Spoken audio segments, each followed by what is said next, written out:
now, you know what time it is. It's dramatic blog reading time.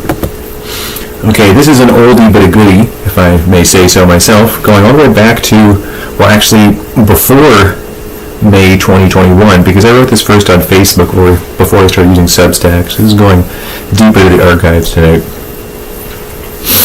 Socialize the patriarchy to death. How should communities protect themselves from echoing schisms of couples and smaller subgroups more generally? How graph-theoretic an answer can be provided? As community size increases, so is the chance of subgroup schisms.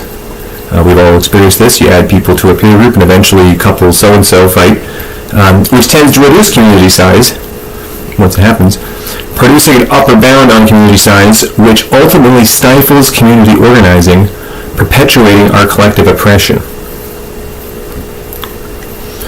One might suspect these conflicts are subconsciously invented, if necessary, to keep communities below Dunbar's number. It's the empirically measured sort of maximum tribe size in sort of normal anthropological communities or whatever, before Facebook and the internet. In which case, I have to say that I have more faith in our capacity for complexity, given humanity's mental adaptability generally, and that, like #metaphobia, we must overcome our collective fears of computational complexity and thus of larger communities. If larger communities are more complex, and you're afraid of complexity, then you'll be afraid of larger communities, which is hateful. And of larger numbers, and also fear of larger numbers of relationship possibilities.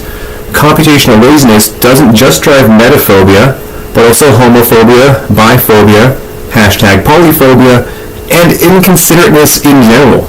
Since considering less makes computation easier. Well, quote-unquote easier. Easier on who? Not easier on you, if they're thinking real simple about you. Anyway, as the world's population increases, the degree of oligarchy in having true community strictly below the Dunbar number increases. Because the population gets bigger, the Dunbar number stays fixed. So, bottom-up organizing increasingly must do better than our natural tribal capacities as our population grows, and that won't be easy for anyone. So if you aren't pushing yourself socially, you're part of the problem. It should be a strain. Suppose I am allowed one provable intuition. The path to peace and out of oppression lies in increasing Dunbar's number.